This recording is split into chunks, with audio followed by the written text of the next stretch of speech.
अस्सलाम वालेकुम रहमतुल्लाहि व बरकातहू। अल्लाहुम्मा सल्लि व सल्लिम अला नबीना मोहम्मद।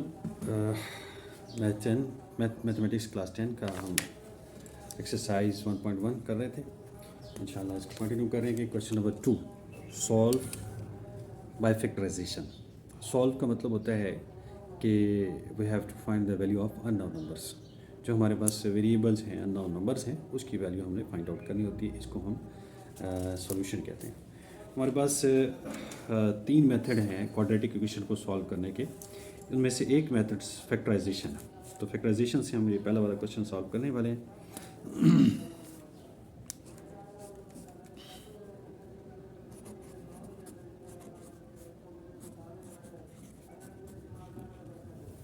-20।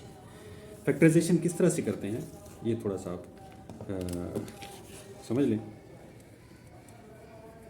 फैक्टराइजेशन हम करते हैं, फैक्टर बना देते हैं, जुज़ बनाते हैं, हिस्से इसको बना देते हैं। तो इसकी चूँकि क्वाड्रेटिक है तो इसके 2 ही फैक्टर बनेंगे, 2 फैक्टर बनाने हैं। ये जो एक्स स्क्वायर है इसका बहुत सिंपल, यानी आपको मैं तरीका बता रहा हूँ, सिंपलेस्ट वे है। एक्स स्क्वायर को स्प्लिट कर दें, एक्स यहाँ पर लिख लें, एक्स यहाँ पर लिख लें। अब यहाँ पर हमने जो नंबर लिखने हैं प्लस या माइनस के साथ, उसके ऊपर 2 कंडीशन होनी चाहिए। यहाँ पर जो नंबर लिखने हैं उसके ऊपर 2 कंडीशन फुलफ़िल होनी चाहिए। अगर इन दोनों नंबर्स को हम ऐड करें तो दरमियान वाला नंबर बने, और अगर मल्टीप्लाई करें तो आखिरी नंबर बने, ये वाला नंबर बने। ठीक है, तो अब देखिए मैं फॉर एग्जांपल लिख रहा हूँ 5 माइनस का और 4 प्लस का। अगर आप -5 और +4 को ऐड करेंगे तो देखेंगे -1 नंबर बन रहा है, दरमियान वाला नंबर बन रहा है। और अगर आप इसको मल्टीप्लाई करेंगे तो ये लास्ट वाला नंबर बन रहा है। ये 2 कंडीशंस हैं, अगर ये फुलफ़िल हो जाती हैं तो इसको फैक्टराइजेशन कहते हैं। अब ये 2 फैक्टर हमारे पास बनेंगे। इसमें अगर कोई डाउट हो आप कमेंट्स में क्वेश्चन कर सकते हैं, पूछ सकते हैं। इंशाल्लाह मैं आपको दोबारा भी इसकी एक्सप्लेनेशन कर सकता हूँ। x - 5 multiply by x + 4 = 0। अब ये देखिए 2 नंबर हैं या 2 फैक्टर्स हैं, मल्टीप्लाई होके रिजल्ट दे रहे हैं 0। तो इसका मतलब ये है कि either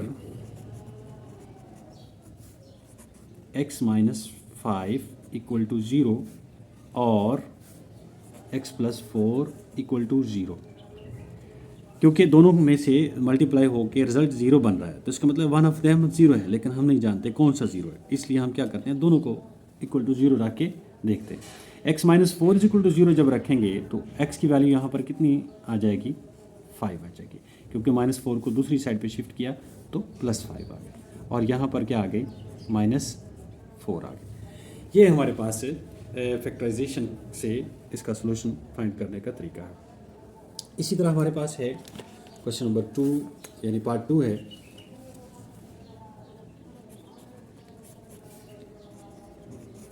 three y square = y multiply by y - 5। तो अब हमने इसका क्या करना है, इसको भी बिल्कुल वैसे ही करना है, 3y², और राइट साइड पे जो y है इसको हम मल्टीप्लाई कर देंगे y², और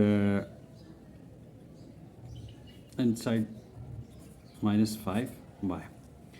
अब इस सारे को इधर शिफ्ट करेंगे तो ये क्या बनेगा, ये 3y² - y² + 5y = 0। तो 3y² - y² 2y बन जाएगा, 2y² यानी +5y = 0। इसकी फैक्टराइजेशन उस तरह से नहीं होगी क्योंकि ये स्टैंडर्ड फॉर्म में नहीं है। इसके सिर्फ 2 ही पार्ट्स हैं, पहला पार्ट है, दूसरा पार्ट है। तो उसके लिए 3 जो है वो टर्म्स होनी चाहिए, ये 2 टर्म्स हैं। इसमें से हम y कॉमन ले सकते हैं, 2y + 5 = 0। अब ये भी 2 फैक्टर बन गए हैं, लेकिन ये थोड़ा सा डिफरेंट है उससे। y = 0 हो सकता है, ये 2y = 0 हो सकता है। हम उसी तरह लिखेंगे, आइदर y = 0 और 2y + 5 = 0। y = 0 तो डायरेक्ट वैल्यू आ गई। इसमें से हम देखेंगे कि y की वैल्यू क्या बनती है, 2y = -5 हो जाएगा, और y = -5/2 हो जाएगा। 2 वैल्यूज़ बन गई, y = 0 और y = -5/2। ये इसका तरीका है फैक्टराइजेशन। इसका अगला क्वेश्चन है -3 पार्ट 3 है।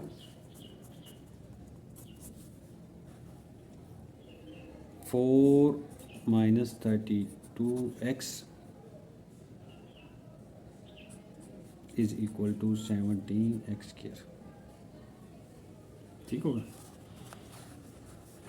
इसको हम दूसरी साइड पे शिफ्ट कर देंगे। 17x² plus 32x -4। ठीक है। अब ये देखिए कि इसकी फैक्टराइजेशन किस तरह से करेंगे। फैक्टराइजेशन करने के लिए हमें थोड़ा सा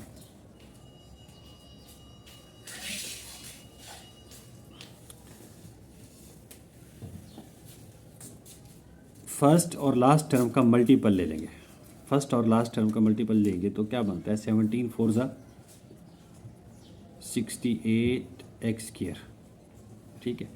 इसको आपने just keep in mind. 17x²। अब 32x को इस तरह से स्प्लिट करना है कि अगर हम उस दो ऐसे नंबर बनाने हैं कि ऐड करें तो 32x आ जाए और मल्टीप्लाई करें तो -68x² आ जाए। दोबारा सुन लें।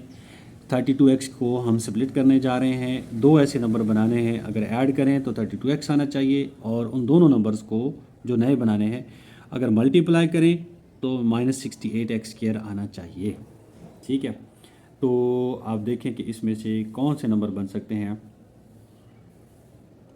34x -2x।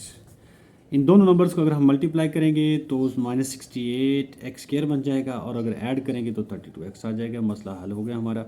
Is equal to 0। बस अब इसमें से कॉमन क्या आता है, वो आता है 17x और बाकी क्या बचता है x + 2। -2 कॉमन आ जाएगा तो उसमें क्या बचेगा x + 2 इक्वल टू 0। 17x -2 ये वाला -2 और x + 2 ये दो फैक्टर्स हमारे पास बन गए। इसको हमने सॉल्व कर लेना है। वो सेम तरीका है, मे बी इक्वल टू 0 है, मे बी इक्वल टू 0 है, ये है। तो हम क्या करेंगे 17x -2 को भी इक्वल टू 0 रखेंगे या x + 2 को भी इक्वल टू 0 रख लेंगे। इसमें से हमारे पास 17x इज इक्वल टू 2 आ जाएगा और x इज इक्वल टू 2/17 एक ये वैल्यू बन जाती है और दूसरी value x is equal to -2 बन जाती है। ये इसका पार्ट 3। पार्ट 4 में क्या है, अगर कोई समझ ना आए तो आप प्लीज़ जो है वो कमेंट्स में पूछ सकते हैं।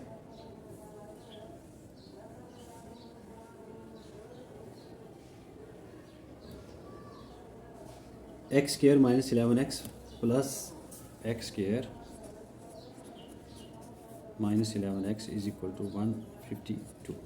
जस्ट क्या करना है, पहले तो इसको इधर शिफ्ट कर देना है। x² -11x -152 equal to 0। Same उसी तरह करना है। इसका और इसका जो मल्टीपल आता है वो -152x² आता है। तो इसको हमने इस तरह से कर देना है कि x² 11x को आपने सोचना है कि क्या बनाइए। अगर दो नंबर ऐसे बनाए, ऐड करने से -11x आ जाए और मल्टीप्लाई करने से 152x आ जाए, x² आ जाए। तो 152 किसके टेबल में आता है, इसको हम ज़रा चेक भी कर सकते हैं 11 के टेबल में आता है कि नहीं आता।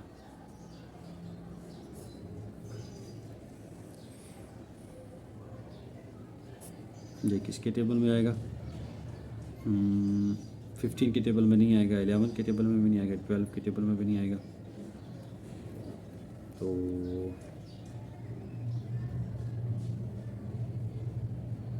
13 के टेबल में भी आई थिंक नहीं आ सकता।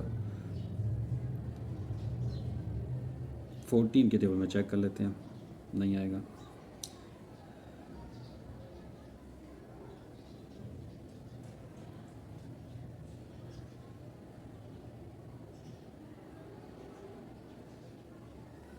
फाइव और 6 करें तो 11 बनता है और 17 के टेबल में चेक कर लें। 17 6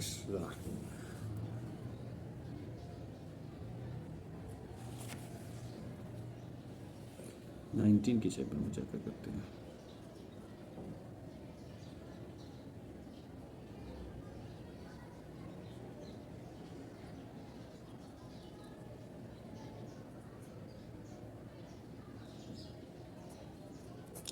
जी, ये 19 की टेबल में आ गया। -19x plus 8x minus 152 is equal to 0। तो अब देखिए दोनों को ऐड करेंगे तो -11x आएगा, मल्टीप्लाई करेंगे तो -152 आएगा। सिंपल, x कॉमन ले लेंगे, x माइनस 19 प्लस 8 कॉमन ले लेंगे तो x minus 19 is equal to 0। x minus x plus 8 और x minus 19 equal to 0। x plus 8 equal to 0 या x माइनस 19 इक्वल टू 0। तो अभी आप देखें कि x इक्वल टू -8 और x इज इक्वल टू +19। ये क्वेश्चन नंबर 4 था, उसका पार्ट क्वेश्चन नंबर 2 का पार्ट 4।